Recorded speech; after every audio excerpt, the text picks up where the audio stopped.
Hello everyone. Since this is either a highlight, a standalone book, or the first episode in a series, I'm jumping in to remind you what the rules are for this podcast. First rule is, no real people stories. That means that any details from our own lives are merely anecdotal, we do not read books about real people, and we are not reading historical fiction. The second rule is that we are basing our analyses off of how the author treats characters and what they put them through. We are not judging the accuracy of the trauma, the accuracy of any actual conditions that may be portrayed, nor the authenticity of a character's reaction to that trauma or that particular condition. This podcast is for entertainment purposes only. The hosts are not trained professionals, and their opinions come solely from personal experience. In this episode, we discuss fictional depictions of trauma and violence that may not be suitable for all audiences. Please take care of yourselves. Specific content warnings for each episode can be found in the show notes. Events in the media are discussed in approximate order of escalation. This episode contains spoilers.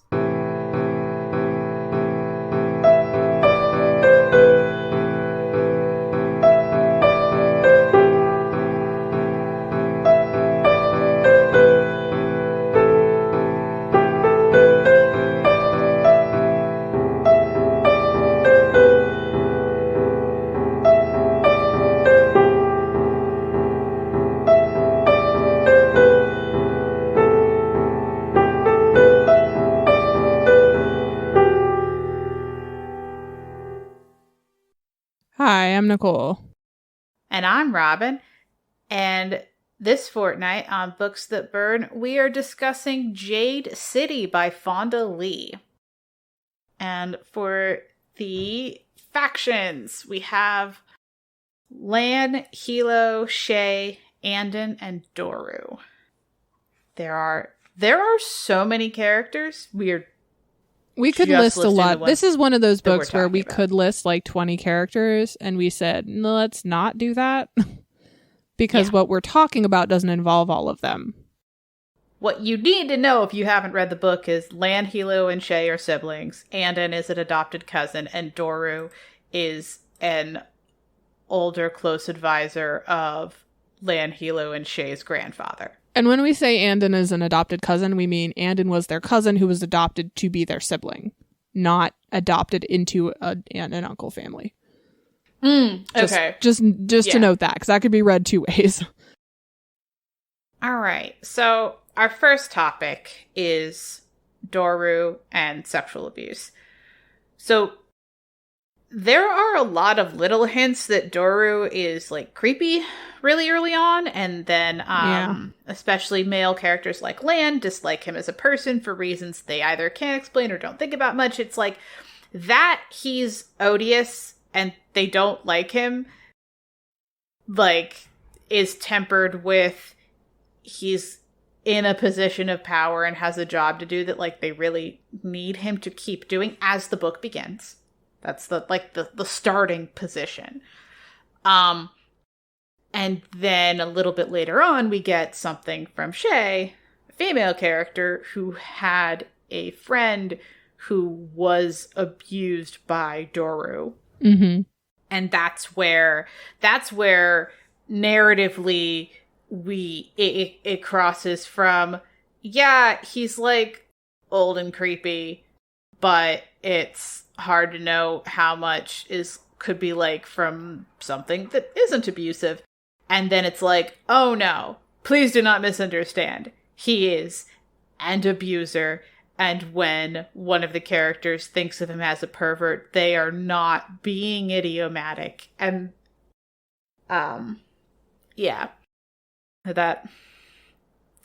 So one of the things that I appreciated is that it, like in the narrative, is that it makes it clear, like structurally, why he's gotten away with it, and also establishes very early on that there's like at least one main character who is specifically aware of at least some of what he's done and doesn't like him and would want him gone, but just currently isn't able to do anything about it. Right. And so as those power positions change, it like opens the possibility that maybe something is going to be done about this. And so I really appreciate Shay's role, where as she gets the opportunity to try and like stop future harm, she does it, and not just as a power move, but as a, this was abusive and I need to make it clear to those left in the wreckage that is over. Do you have any specific thoughts on this?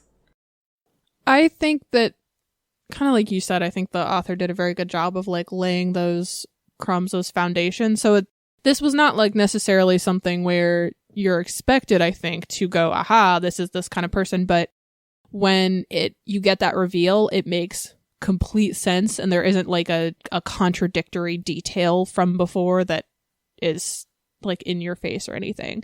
And actually, Robin and I talked a little bit about this when we were doing our notes. I saw that reveal and went, yeah, of course.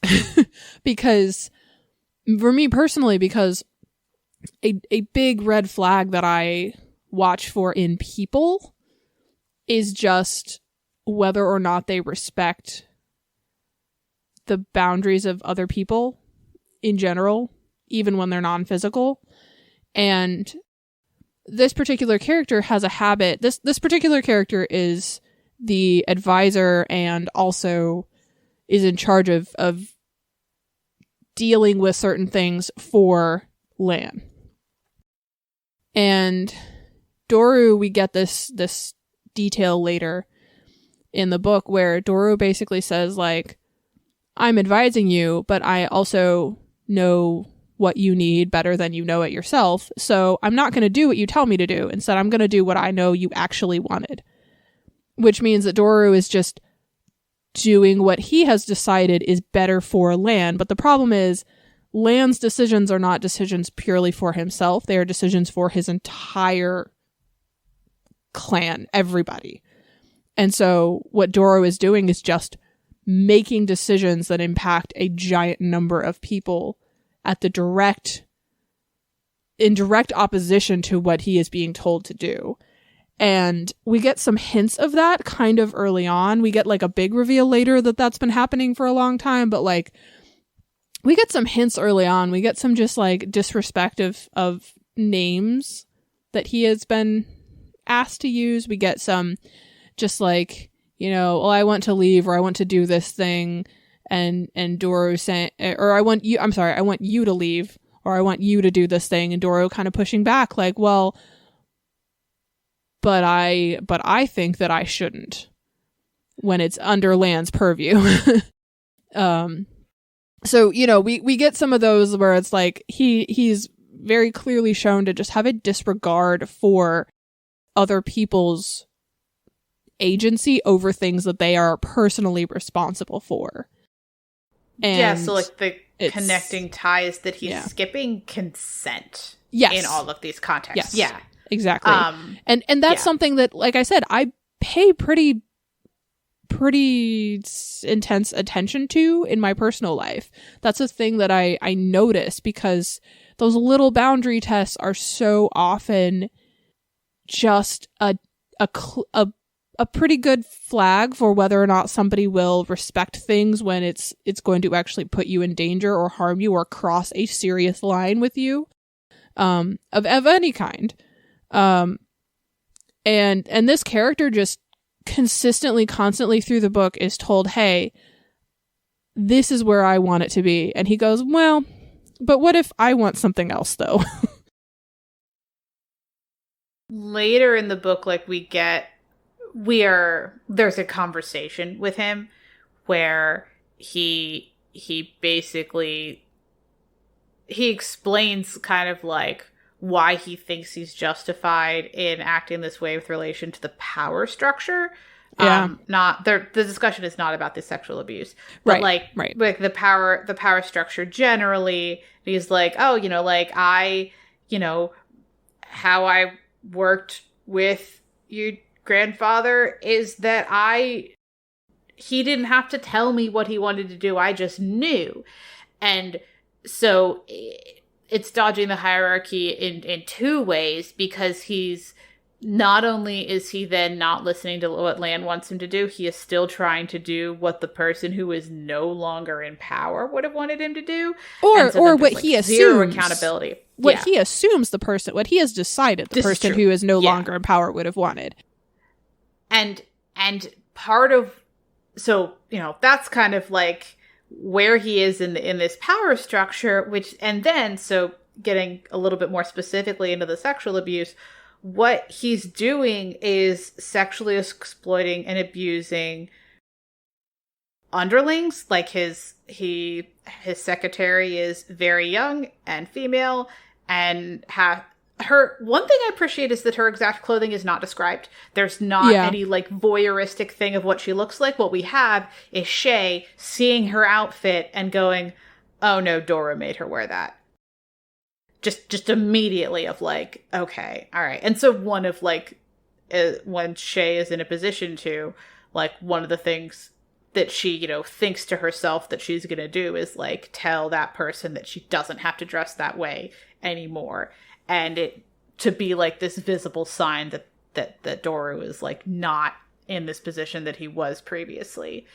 And also like, he's the kind of abuser who keeps photos, which is like a particular kind. And that's part of what allows the narrative to bring up the harm that has happened without making it a book about the emotional weight of sexual abuse. Yeah, because absolutely.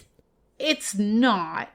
No, it's not. Well, Shay is like personally very invested in getting him out because of this thing.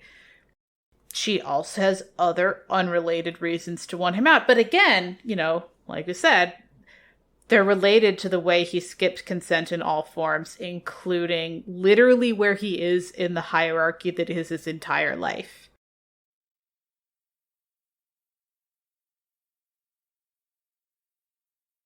If you're gonna make any character in the book be a sexual abuser, it is completely consistent with everything about his character that those are also kinds of boundaries that he would transgress. Which is a nice example of, you didn't have to make him a sexual abuser in order to make him the bad guy. No, but it a fits particular perfectly kind into, of bad guy would also do that. Yeah, it fits perfectly into the type of bad guy that he is, and it makes a lot of sense. And it also gives like good character arcs without our main character being an assault victim. That was something that I really kind of noted as I was reading, that Shay is the one who left because of this. Shay is the one who disowned a good part of her family for a while because of this. Or didn't disown her brothers, but like her grandfather and this advisor. But Shay is not the victim. Shay didn't have this happen. Shay is also the only like main on-screen female character that we have. And it felt like, reading it felt like having that happen to a friend but not to her was a very deliberate choice on the author's part, because there's so many ways that your single only demonstrated female character being the sexual assault victim, just not in any particular instance, but as a pattern, causes a lot of harm. And it felt, reading it felt like this was very deliberate, and that this was no, this is a thing that happened, but it didn't happen to me, but I will still make you can still champion decisions. Yeah, exactly. Yeah. And I think that's going to factor into when we talk about how this was handled. But it was a thing that I noticed, because, this could have completely been a male character who had a friend who was assaulted, but it wasn't. And, reading it felt like this was a deliberate decision made with a lot of factors.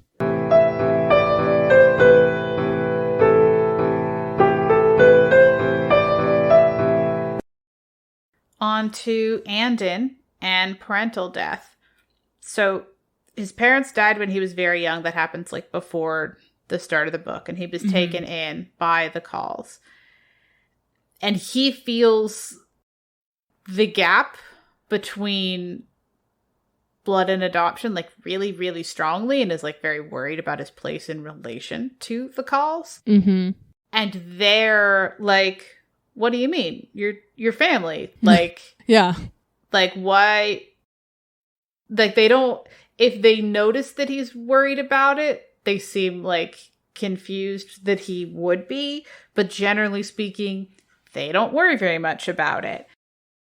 But the rival clan, the Mountain, sees his precarious position and is like, what if he came over to our side? And he's like, not only do I not want to, this is not a real offer because I would die. I would get killed. This, what are you even doing putting me in this position? But like, anyway, so that's kind of like how that's affecting the current situation in the book. But with the death of his parents, he's very worried that because of genetics or some more cosmically influenced bad luck, that he can't have a good outcome because one of his parents was a foreigner and the other was a drug addict who then died because of that. Well, and we shouldn't say drug. We should say Jade, because that is the big Jade addict. Because this is Jade is not just she was on SM1. No. That's part of why he was so... Oh, no, it was just Jade? It was literally just Jade. Okay. Yeah. So Jade addict. And but it's important that we note here that Jade is not just like a thing. Jade is the thing that everybody in the Kahl family uses. Yes. As a power demonstration. So him being concerned about that is not like opinion. It is like, what if I can't handle Jade the way everybody in my adoptive part of my family, because they were already family, they're just adopted him as a sibling instead of just a cousin. And like, he's like, essentially, what if I can't be useful to them? What if I can't do what they can do and they, kick me out, disown me, push me away because of it? What if I die? Like, this is not like, what will they think? This is what will happen if I can't measure up. Yeah, because like, they're in a very high stakes, death is a very real danger. I mean, if nothing else, if he can't be useful, then where does he go? Right. Does he stay? Does he go? Will they punish him for it? And they don't seem to think so. But everybody else is very aware that, like, that's a possibility, hypothetically. And even with, like, the Mountain making that offer, they made it when he is still in training and should be treated as a child and a non-combatant, completely off limits. He doesn't have his Jade. He is not one of the Fists. He's not officially in the hierarchy anywhere. And they try and exploit this precarious position. And again, he feels the precarious position of he's not, like, he doesn't feel totally all the way one of them. And they see it as, he was kidnapped, we must retaliate, this is awful. Or, like, some of them have the we must retaliate, and some of them are like, okay, this is extremely serious and must be taken very seriously. Yeah, I find it really interesting that the people who have the ability to kick him out are the only ones who will never do so. Yes. Yes. You know, this is not a precarious position because it's actually precarious. It's just that he thinks of it as precarious and treats it accordingly. And we actually get several like pieces of other people's point of view where he's got his family members looking at him and going, he's so withdrawn, you know, is he still hurting? Is he okay? Have we not been attentive enough? What can we do? And he's over here like, must not be a liability. And like, you know, they just want him to be there. And it's, but at no point does any of them think like, what if he's worried about this? Because it's not even a concern for them. Yeah, they're like, 6 months till you graduate. You shouldn't be worrying about it until then. And he's like, people are literally trying to kill you, and some of them kidnapped me. Yeah. I am very worried. Very worried. I think the last thing I do want to say, like, specifically about his parents, he knows both that in order to help the calls, he needs to be good at using this thing that his mom wasn't good enough at using in a way that contributed to her death. He thinks that in order to help them, he does. They have independently come up with a lot of ways where even if he can't, it's totally fine. Right.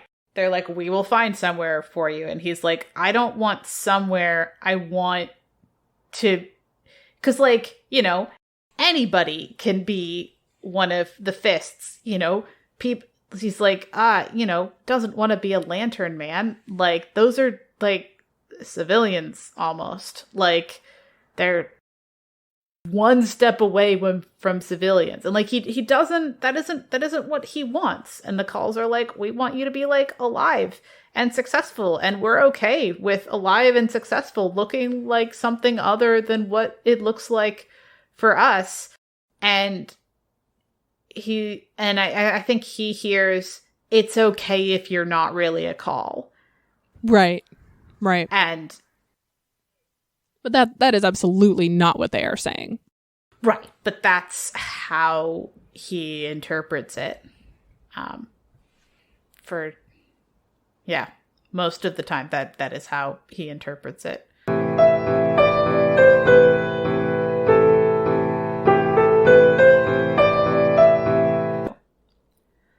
On to Lan and addiction. All right. So there's a couple of there's like a literal drug, and then there's also the probably technically not magic rocks. There's an in-universe debate about whether they're magic or just like interact interestingly with genetics. Rocks. I like that in universe there isn't a consensus. Actually, I'm a huge fan of that. Yes, that is pretty great, because of course there wouldn't be. Like, there's going to be different opinions, even if like religiously or scientifically, like there literally is a correct answer. No matter what, for a thing this embedded in the culture, people are going to have debates about it. So that's fun, in like a great way. So wearing Jade has physical, mental, and emotional effects on the body. And Lan gets injured, and as part of when he got injured, he won the fight, which means that he then gets the Jade of the loser, and that person had a lot of Jade, and Lan puts on all of it. And we should point out that in the fight, Lan's whatever the thing is that allows him to connect to the Jade was also damaged, and he was explicitly told by a doctor, take it off, don't wear it, heal first. And his response was, but what if I wear all of it, including the extra? Yep. Because he may well be correct about this. It's hard to know, because that isn't the way it went. He thinks that if he doesn't wear the Jade that he won, and especially if he takes off any of the Jade he started with, that he'll be perceived as weak, and there will be fighting in the clan, like maybe jostling and thinking that he can't handle it, and then definitely it'll be perceived as weakness by the mountain, who would hit back harder and try and hurt him, even though the most recent thing that happened was that they lost a fight in a way that means they're supposed to pause, like, probably a little bit. But you could also argue that, like, he still made the wrong choice because his choice ended up killing him. So, like, maybe the other one would have been better. Like, it's very... There's just a lot of factors. And if you add in the fact that they've talked about that having too much Jade can mess with your ability to regulate your emotions and your ability to, like, regulate your thoughts and control impulses. Him putting on more Jade going, I'm fine, and everybody else going, you're not fine though, and him going, yes I am, and they're like, how can you tell? And he's like, I have to do this because of all of these implications, and other people are like, that's not maybe as severe as you think it is. It makes it feel like he is overreacting to the situation because he is essentially overstimulated with this thing. Yeah. And then there's also a literal chemical addiction because he starts taking a drug to help him handle the Jade. But there's it definitely seems like this is the kind of drug where you can have, you have to, like, build up a tolerance, like, because you're not supposed to go on and off and on and off. Yeah. You're supposed to use it or not, essentially. Right. And there's definitely, because there's, like, a social and cultural stigma against using this drug, even when prescribed by a doctor, like this is, even when it's prescribed with these guidelines, like, because of how worried he is, he ends up trying to go without it for a bunch of days, and then that makes him not able to handle it when the Jade is too much, so then he takes the drug to help him deal with it, but he hasn't been using the drug for several days, and so then the drug itself then, like, makes him have a bad reaction. And it's like, if only he had felt comfortable taking the medication he had been prescribed at the times and dosages and whatever that he was supposed to, because this was supposed to help him handle it, and the way he feels, and again, because of the Jade messing with him, it's hard to know how much he's right, because he feels like it's wrong to take it, but also he needs it. It then ends up worse, and so sad. It just really sucks, for him. Like, not only because he died, but, like, it just that cycle where he has this thing that's supposed to help, but he doesn't feel like it's okay for him to actually use it and get that help. Yeah. That's very much I don't want to draw real world parallels, but I do want to note that situation of, like, you can't ask for help because you don't think you have resources available for whatever reason, and in his case it's because of his status. He needs to not be seen, or he thinks he needs to not be seen asking for help. So we have this person who feels kind of backed into a corner, and they feel like they have to do this thing, and then they feel like they can't stop, but they can't do the thing that they know would be healthier for them, and then they end up just... It's kind of odd because it almost reads like an overdose because they have too much Jade and they can tell, and we get this moment in the narrative where he kind of goes, you know what? I feel wrong. I feel not okay. What am I going to do about it? Well, there's nothing I can do, so I'm just going to kind of make decisions. And then his decisions, and he is making these decisions thinking like he's at the top of his game, that he's in control of himself, and of course he'll have the reflexes. And then we kind of get this picture later after he dies that, like, the way he died even should not have killed him, because the way that they use the Jade, one of the big ways is to actually protect themselves, almost an energy armor, essentially. And somebody just walked up and shot him. Like, one shot, one kill. No, like, directly, like, and then he fell off the pier into the river and drowned. Like, they shouldn't even have gotten close. These are untrained teenagers just doing things, and they managed to get up and kill him.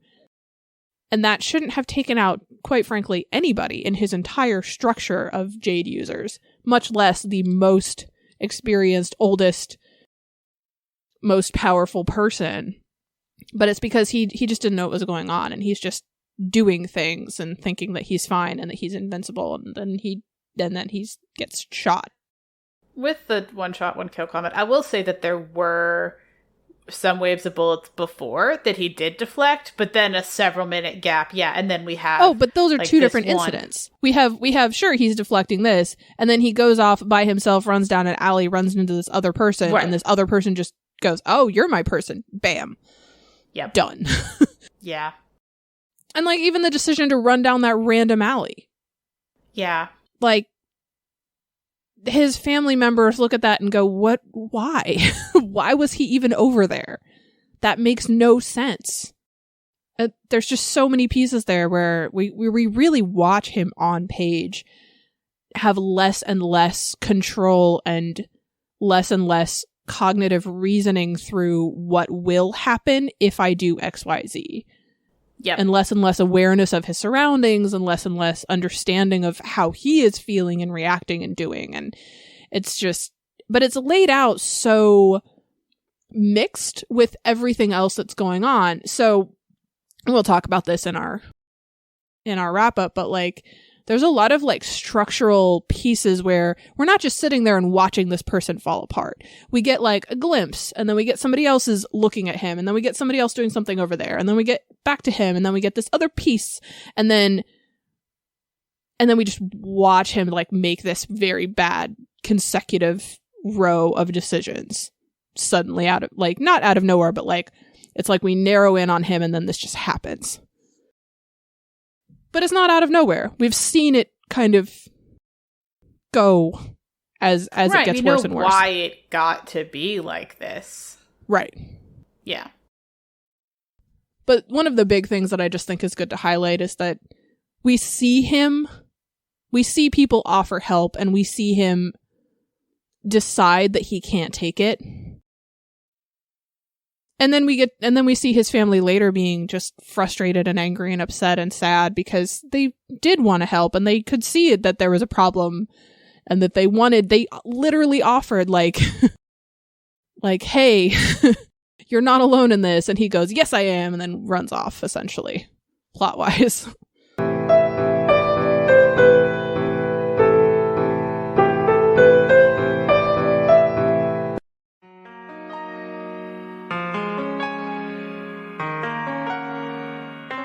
Nostalgia is one of the strongest forces in the human psyche and is responsible for the continued existence of some of our favorite fandoms. From the minds behind the Duel Dreams podcast and Isolation Cast Voices from Quarantine, Saturday Morning Confidential takes you on a deep dive into the properties that helped influence the artists and creators of today. So whether you are a Goonie, a Gem Girl, a Digi-Destined, or you just want to return to Oz, new episodes release on Fridays bi-weekly starting January 1st of 2021, and join us on the Wednesdays after the main show for the Serial Killer Radio Hour, where we sit down with the people responsible for the toys, shows, and fandoms that you love. Now you can find Saturday Morning Confidential at certainpov.com/SMCpod or on your favorite podcast platforms. So don't forget to tune in for another deep dive into the files of Saturday Morning Confidential.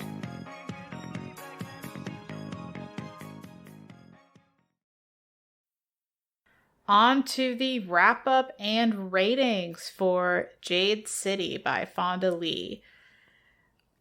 For sexual abuse, the gratuity rating. Actual abuse is backstory. We don't see it, but we do have some descriptions of artifacts of it, and I would put those as mild. I was going to argue for moderate. Okay, I will take moderate. What's the argument for moderate? We don't just know that it happened. We get details of things that the abuser did to mark it, like said photos. Nope, that makes we sense. get outfit exists. You know, we have things like that yeah, make it harder to read. I think moderate, but I think actually I take it back. This might moderate or severe. I think it's how we want to split up gratuity versus care. No, moderate. Yeah. I think moderate. Then for parental death, it is backstory. There's a lot of like anxieties and worries like about it. I think it's mild. Yeah. I think it's mild because I think it's mostly just in this character's head. Yeah. Or maybe moderate because it affects how the other people in the other area react. Yeah, but aren't. We don't know that they grabbed him because of his parent. It could have literally been because he was the youngest one in the family and the one not already signed up. That felt well because at that point we're then talking about what is the gratuity rating for kidnapping, which like is a separate discussion. So like, oh, that's fair. Then backstory moderate. Yeah. I would argue for backstory. It's just. But we get some descriptive details of what happened from him because he was an eyewitness. Okay. I think backstory moderate. Okay. Or no, actually no, backstory severe because we get literal descriptions of the thing with his mom. I think it has more care taken. But I'm pushing for backstory severe. Okay. I'll explain why off screen. Off air. Okay. All right. Okay then. I'm like really struggling to recall most specific descriptions for it. That's okay. Like, that's probably a good thing. Okay. All right then. So you're saying backstory severe. Okay. Yeah. For the addiction, that is severe. I think. Yeah. Because we have a lot of ways that it is affecting him. It's first person point of view. Yep. The one thing I will say, for anyone who hasn't read this book, it is not a real world thing that you could actually really take or be addicted to. I mean, it's a real world stone, but it doesn't affect people in a real way. Yeah. Yeah. I mean, I'd say Jade has, you can't be a superhero from Jade. Yeah. it for real. Like you can't. Yeah. Yeah, but I think the addiction is severe. For the trauma, integral, interchangeable, or irrelevant. For the sexual abuse, I think it is. I think it's interchangeable. Yeah, interchangeable. I think we needed some reason for Shay to not be in the picture originally, but it didn't have to be that thing. Yeah, and she didn't. It's the catalyst for her leaving, and it's the catalyst for her not trusting her family anymore. I didn't understand it as the direct catalyst. I thought the issue with the boyfriend, that is completely has nothing to do with sexual abuse, was the particular thing. Okay, so it's a direct catalyst because she pulls away. Yeah, it emotionally preps her to be more okay leaving. Well, not just that. It puts her at odds with her grandfather and his advisor in the first place because she's disobeying orders. She pulls back. She stops doing the things that made her the golden child. Mm-hmm. And then she also goes after this foreigner. Like, it is a catalyst, even if it's not the catalyst. Okay. So, but there had to be something there for her to even be in a position to have this other thing. Like, and I was also thinking in relation to, like, Doru specifically, that this makes sense as, like we said, consistent with his character, that he would have done this thing and that it would fit with the other ways in which he serves an antagonist role in some ways. But it is interchangeable. Like, it didn't have to be this. Then for parental death, Interchangeable? Irrelevant? I'm going to argue either interchangeable or irrelevant, because I think they needed a reason for him to be the target. Mm-hmm. And this gave them that. I think that the meeting was integral to the rest of the things that happened, but the reason why he was there to have that meeting didn't have to be this. I think it's interchangeable. Yeah. Okay. Yeah. Even if he's not like the main player, shaker, mover, I think he is still the agent for a lot of these important details. Yeah, I'm just trying to think how much his parents' death, how much it had to be that in order to play out in all these other ways. I mean, it had to be that for him to be able to be given the wording of the offer that he was. No, I mean, yeah, for that very particular event.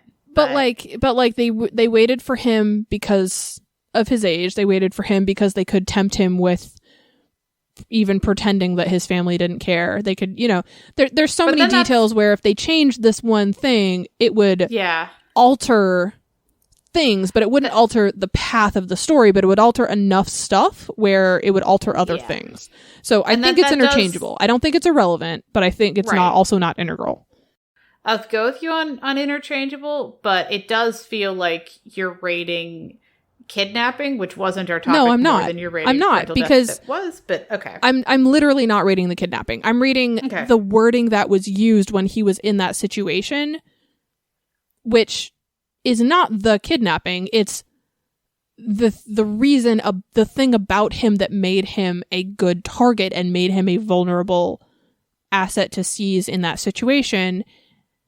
And also a reason why that the offer coming from him or handed to him was taken seriously by the Coles. Like, all of these things hinge on that one fact that his parents died. So he didn't start directly in that family, but then they took him in because of that event. But the same offer would not have been made to any other character, and he's the only one with the setup to have it. Yeah. I do agree with you about it being interchangeable. Okay.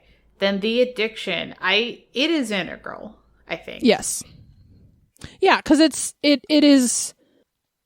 I think this one is interesting because it is integral, but it is integral because the discussion of Jade is integral. I think if the discussion of Jade was not so much a focus in this book, then we might move it to interchangeable, because there had to be some way for him to be taken out of the picture.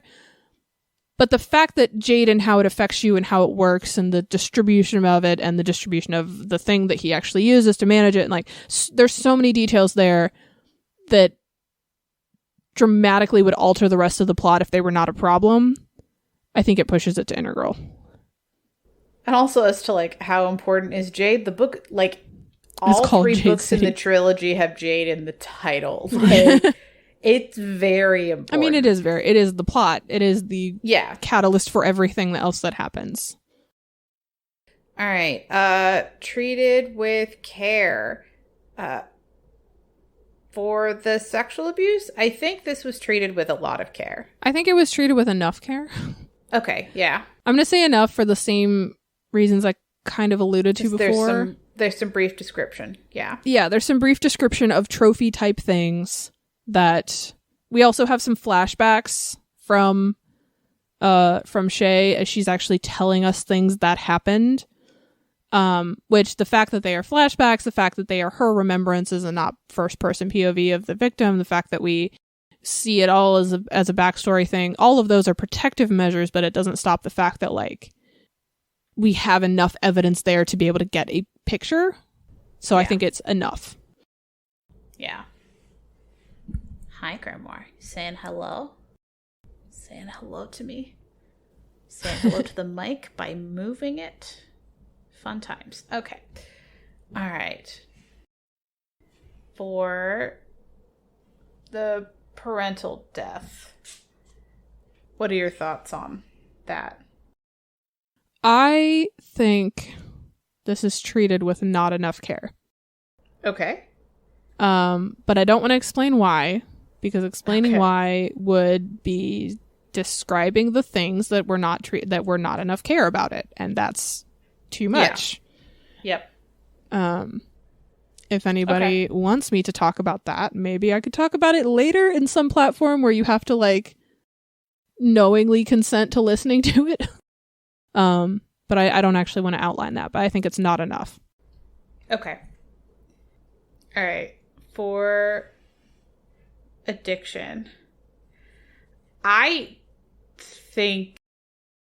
don't think care was the aim in these descriptions, like, frankly. I don't think it was either, but I think there is enough pieces that keep it far enough removed from our reality. Yeah. But I think it's either yes or enough. But I'm not sure where in that situation it stands.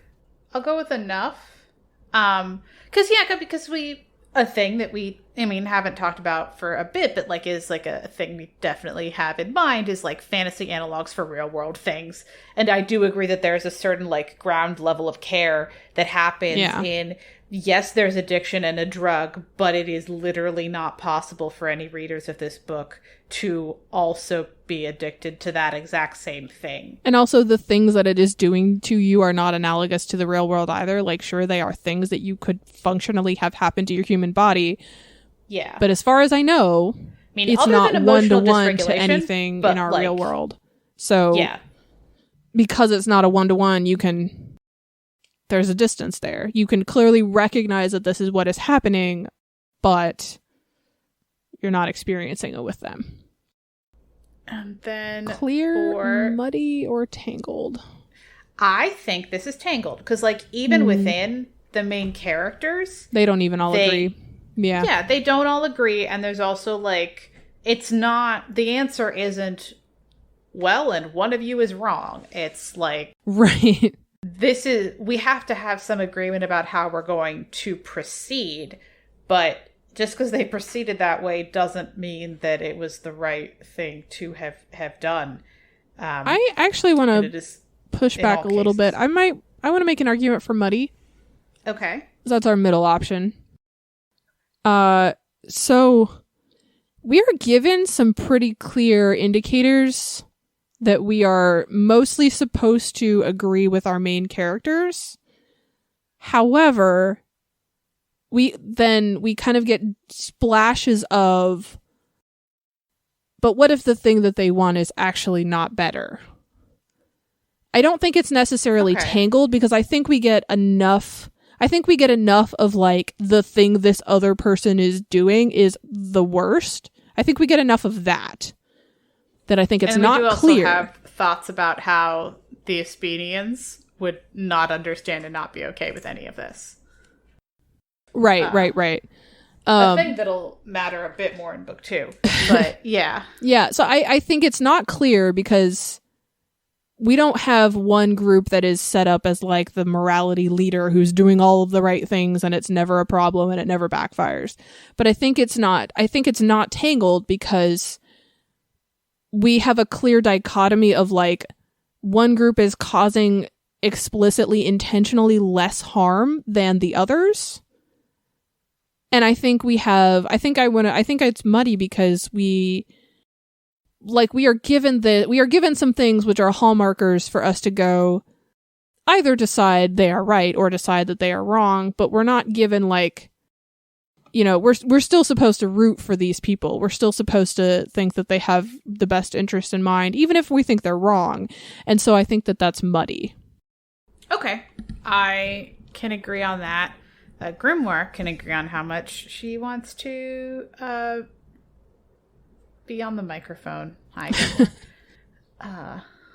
In a physical sense and not an audible sense because she's not meowing.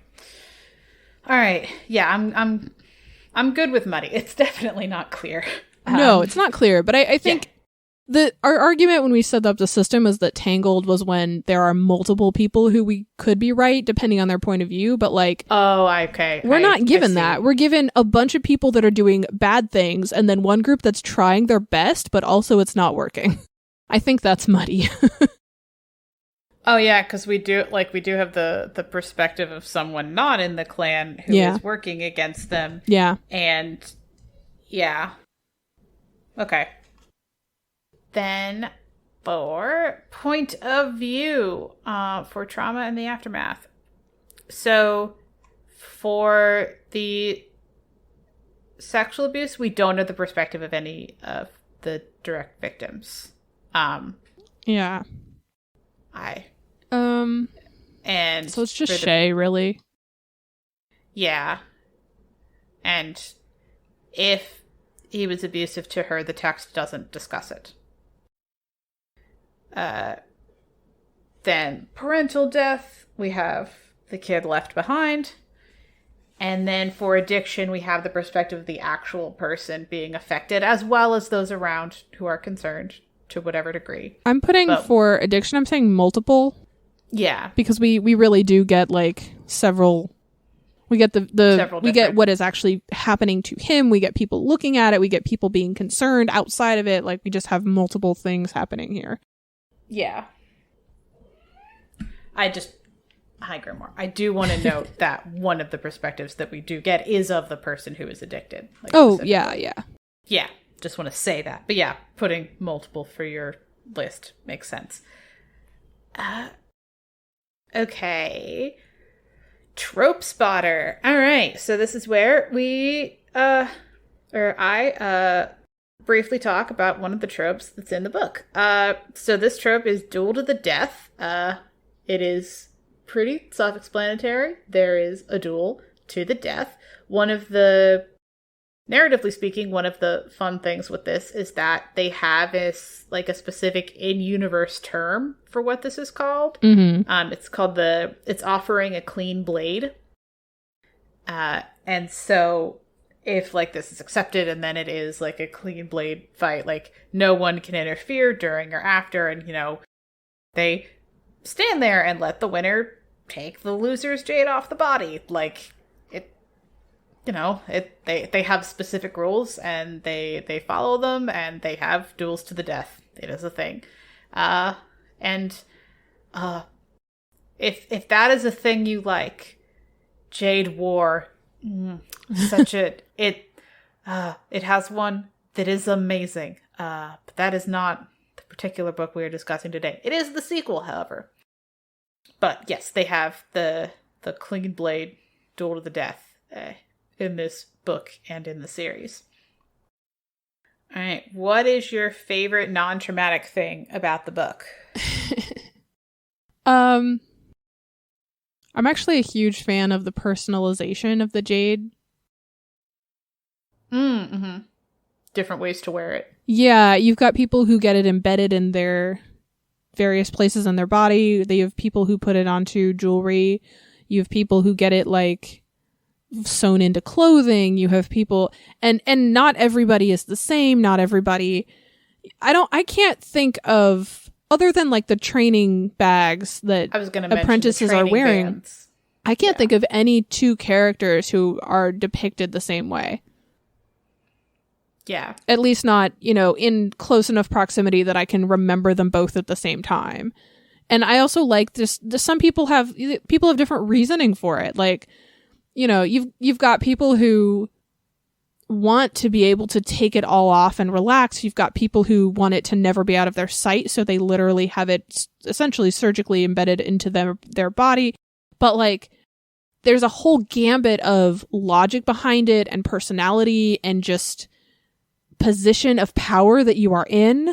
And I love how personal it is. And there's so many books where, if you have the pretty magic item, you wear it this certain way because the certain way you wear it denotes your rank, or the certain way you wear it denotes your faction or your education or your whatever. And this series is not unique, but is definitely less of the norm in the books that I have read, where, there's no set rules for it. There's no code that you are adhering to. There's no significance to where you place things. That's just doesn't exist. You just wear it the way you like it, and that's the end of it.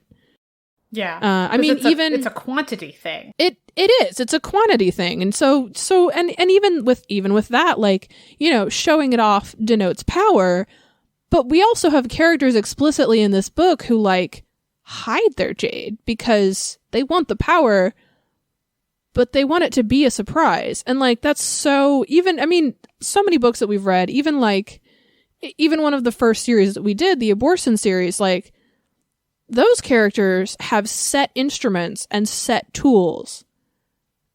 You know, every Abortion has a set of bells, and their bells might be particular to them. They might have different handles. They might have different straps, but like, it's always worn the same way. It's always used the same way. It's always has the same symbology. It's the same code. Like, and it's so much, you know, we have read so many books that are like that, where like the significance of how and what you do with it tells the people who see you something that has to do with your place in the world. But this book went the other direction and said how you display it has to do with you as a person, regardless of anything else happening in your life. And I thought it was really cool. And I really enjoyed like reading all of the different descriptions of characters, quite frankly. Like there's a bit where like Hilo after winning some Jade, Hilo mentions that he's going to have it reset. Yeah, so like exactly. Some people just take it as is how the person they defeated had it, and some, you know, right. Some are like, you're going to recognize this look, which means you know that I got it from that person, and other people are like, I'm going to make it my own, and you can't. Like, you can't stop me, essentially. And like this is one of those books where if this were ever put on screen in any way, shape, or form, I would hope that the costume designer goes to every single actor and it goes to the main cast and says, okay, your character has this description. But then, you know, for ephemeral characters, I would hope that the costume designer would go to individual actors and say, where would you wear it? And have them like choose, because you would want that kind of personalized display. You know, this is the kind of book that would be very much harmed by the like, everybody gets a sleeve kind of costuming. But I think it's very cool. I think I really like it. All right. My favorite non-traumatic thing. Okay. There's a lot to love. There's so much to love in this book. But there's this tiny moment really, really early on when it mentions the bikers with like neon headlights. And the headlights that they have are green, blue, and red. And now that the whole trilogy is available, I'm like, those are the colors. Those are the covers of the book. That's it. Symbology achieved. Yeah, we did it. You got the covers to match. It's great. It matches a detail from book one. And I'm very excited about that. So I don't know if that's like completely my absolute favorite thing, but on the reread, I loved noticing that detail. So, hello, Grimoire. Yeah. So, thank you so much for joining us for this discussion of Jade City, and we will catch you in a fortnight.